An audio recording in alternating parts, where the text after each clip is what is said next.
సుమన్ టీవీలో మీ business promotions కోసం ఈ కింది నెంబర్ను సంప్రదించగలరు.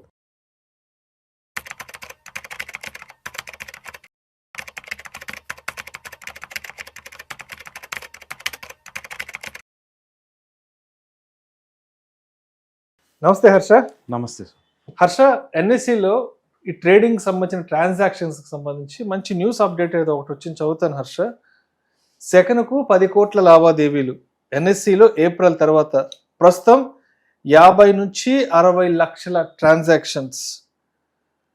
సో యువత మొబైల్పై ట్రేడింగ్ చేయడం పెరిగాక షేర్ల లావాదేవీల సంఖ్య కూడా అనూహ్యంగా పెరుగుతోంది. ఈ నేపథ్యంలోనే ఒక సెకనులో 10 కోట్ల లావాదేవీలు నిర్వహించేలా దేశంలోనే పెద్దదైన నేషనల్ స్టాక్ ఎక్స్చేంజ్ను తీర్చిదిద్దబోతుందంటూ కూడా మంచి న్యూస్ అప్డేట్ వచ్చింది. సో ఏంటి అసలు ఈ ట్రాన్సాక్షన్స్ని 50 లక్షల నుంచి 10 కోట్ల ట్రాన్సాక్షన్స్ వరకు తీసుకెళ్ళడానికి గల కారణం ఏంటి అంటే అసలు?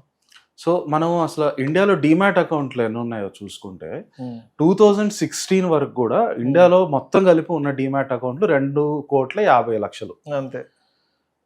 16-17లో ఎప్పుడైతే జియో స్టార్ట్ అయిందో అప్పటి నుంచి కోవిడ్ ముందు వరకు 2019 ఎండ్ వరకు చూసుకుంటే దగ్గరగా ఒక 4 కోట్ల డిమాట్ అకౌంట్లు ఓపెన్ అయి ఉన్నాయి.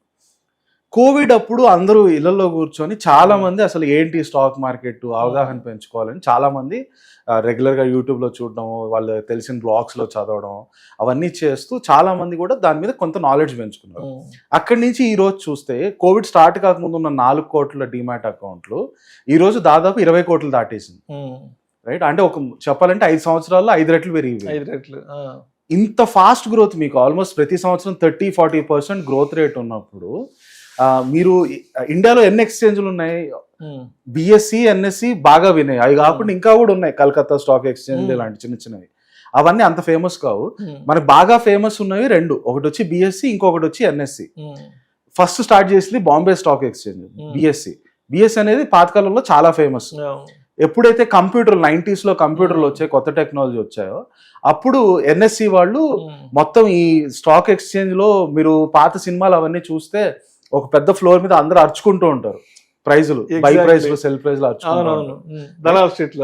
దలాల్ స్ట్రీట్ లో వుల్ఫ్ ఆఫ్ ఫారిన్ సినిమాలు, హాలీవుడ్ సినిమాలు చూసినా కూడా అన్నిట్లో వుల్ఫ్ ఆఫ్ వాల్ స్ట్రీట్ లో వాటిలో ఫ్లోర్ మీద పడి అరుచుకుంటూ ఉంటారు.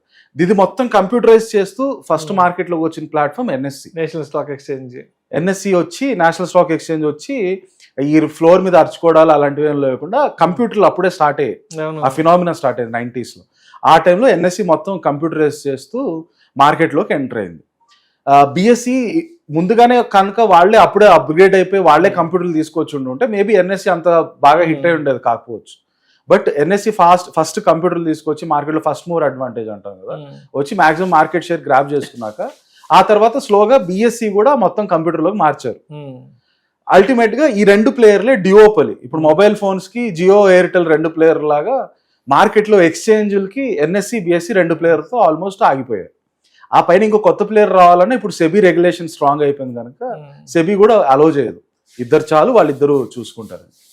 ఈ 2 కంటెక్స్ మనం మిక్స్ చేస్తే ఒకటి వచ్చి ఉన్నది 2 ప్లేయర్స్. డిమాట్ అకౌంట్స్ 2016 వరకు 2.5 crores, 20 వచ్చేసరికి 4 crores, ఈ రోజు 20 crores ప్లస్. ఆ రేట్ ఆఫ్ గ్రోత్ అంత ఫాస్ట్ గా ఉన్నప్పుడు, అంతమంది మార్కెట్ లో ఇన్వాల్వ్ అవుతున్నప్పుడు నంబర్ ఆఫ్ ట్రాన్సాక్షన్స్ బాగా పెరిగిపోతాయి. ఎన్ని డిమాట్ అకౌంట్లు పెరుగుతున్నాయో దానికి 10 times పెరుగుతాయి. అందరూ ఒక స్టాక్ 2 స్టాకులు కాదుగా 10 స్టాకులుగా ఉంటారు. రైట్, 10s of times దానికి 10 రెట్లు పెరిగిపోతాయి ట్రాన్సాక్షన్. అంత పెరిగిపోతున్నప్పుడు ఏమవుతుంది, ఇంతకు ముందు సెకండ్కి 1 లక్ష ట్రాన్సాక్షన్స్ అయ్యేవి, అక్కడి నుంచి అది 10 లక్షలు అయింది, ఆ తర్వాత అది 1 కోటి అయింది, ఇప్పుడు ఆల్మోస్ట్ 10 కోట్లలో అవుతున్నాయి ట్రాన్సాక్షన్.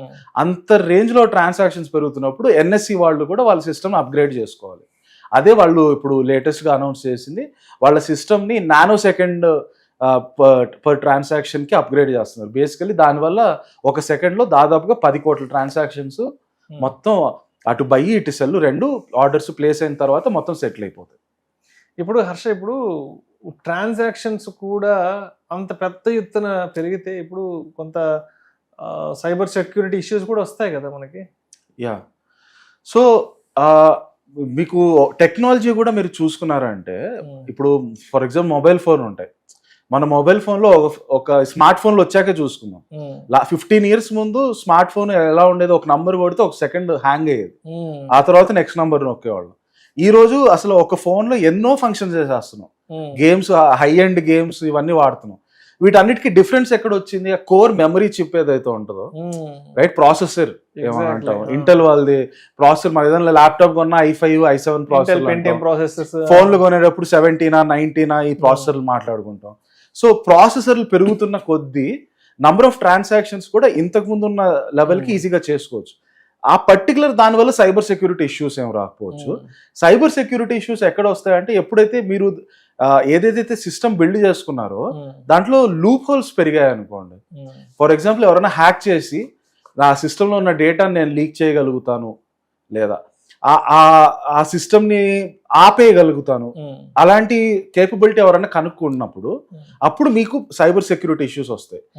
పర్సే సైబర్ సెక్యూరిటీకి లోపల ఎన్ని ట్రాన్సాక్షన్స్ అవుతున్నాయి అన్న దాంతో సంబంధం లేదు. లోపల ఎన్ని జరిగినా అల్టిమేట్ గా మీరు బిల్డ్ చేసే సిస్టమ్ ఒక ఎగ్ షెల్ లాగా అనుకోండి. షెల్ లోపల మీరు ఎంత చేసుకున్నా పర్లేదు, షెల్ స్ట్రాంగ్ గా ఉండాలి. షెల్ వీక్ అయిపోయింది అనుకోండి, లోపల ట్రాన్సాక్షన్స్ తక్కువైనా సరే వేరే వాళ్ళు దాన్ని హ్యాక్ చేయడం, సైబర్ సెక్యూరిటీ ఇష్యూస్ అన్ని వచ్చేస్తాయి, రైట్. సో లోపల నంబర్ ఆఫ్ ట్రాన్సాక్షన్స్ ఇప్పుడు పెరిగిపోతున్నాయి, దానివల్ల షెల్ ఏం వీక్ అయిపోదు, right. Cyber security completely separate field beyond handling number of transactions. అయితే వీళ్ళ కంపెనీస్ ఇవన్నీ కూడా ఐఎమ్ షూర్ రెగ్యులర్ గా వాళ్ళు సైబర్ సెక్యూరిటీని వచ్చే లేటెస్ట్ మార్కెట్లో వచ్చే లేటెస్ట్ టెక్నాలజీతో అప్గ్రేడ్ చేసుకోవాలని చూస్తూ ఉంటారు. ఇంకోవైపు చైనాలో ఎవరో కూర్చొని దీనికి మించి నేను కొత్త టెక్నాలజీ తీసుకొచ్చి దాన్ని అటాక్ చేయాలని చూస్తూ ఉంటారు. అది రెగ్యులర్ గా జరిగేవే. అయితే మీరు ఇంకోటి కూడా చూస్తే అప్పుడు మనకి NSE లో పెద్ద స్కామ్ జరిగింది. ఆ టైంలో కూడా మనకి ఆ న్యూస్ బయటకు వచ్చింది. ఏంటి, NSE వాళ్ళ దగ్గర 2 మెయిన్ సర్వర్స్ ఉంటాయి. మెయిన్స్ ఒకటి పొరపాటున ఒక దానికి ఏమైనా అటాక్ జరిగి ఆ సర్వర్కి ఏమైనా ప్రాబ్లం వస్తే ఇమీడియట్ గా సెకండ్ సర్వర్ ఆటోమేటిక్ గా కనెక్ట్ అయిపోయి ట్రాన్సాక్షన్స్ అన్ని దాంట్లోకి వెళ్ళిపోతాయి. సో ఆ లెవెల్ సోఫిస్టికేషన్ ఉన్నప్పుడు వాటి గురించి అంత వరి అవ్వాల్సిన అవసరం కూడా ఉండదు. Right, thank you so much.